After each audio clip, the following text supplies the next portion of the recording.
14 years later, I went up again to Jerusalem, this time with Barnabas. I took Titus along also. I went in response to revelation and set before them the gospel that I preach among the Gentiles.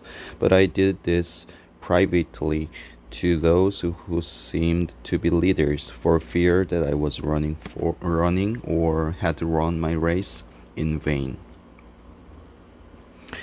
Yet not even Titus, who was with me, was compelled to be circumcised, even though he was a Greek.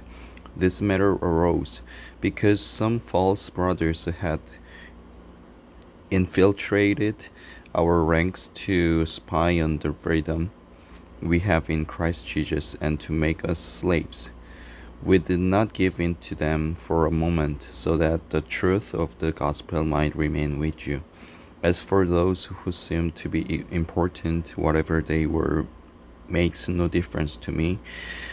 God does not judge by external appearance. Those men added nothing to my message.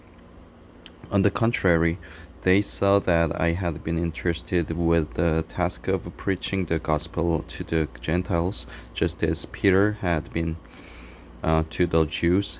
For God, who was at work in the ministry of Peter as an apostle to the Jews, was also at work in my ministry as an apostle to the Gentiles. James, Peter, and John, those reputed to be pillars, gave me and Barnabas the right hand of fellowship when they recognized the grace given to me. They agreed that we should go to the Gentiles and they go to Jews. All they asked was that we should continue to remember the poor, the very thing I was eager to do. When Peter came to Antioch, I opposed him to his face because he was clearly in the wrong. Before certain men came from James, he used to eat with the Gentiles. But when they arrived, he began to draw back and separate himself from the Gentiles because he was afraid of those who belonged to the circumcision group. The other Jews joined him in his hypocrisy, so that by their hypocrisy even Barnabas was led astray. When I saw that they were not acting in line with the truth of the gospel, I said to Peter in front of them all, "You're a Jew, yet you live like a Gentile and not like a Jew. How is it then that you force Gentiles to follow Jewish customs? We who are Jews by birth and not Gentile sinner know that a man is not justified by observing the law but by faith in Jesus Christ. So we, too, have put our faith in Christ Jesus, that we may be justified by faith in Christ and not by observing the law. Because by observing the law no one will be justified.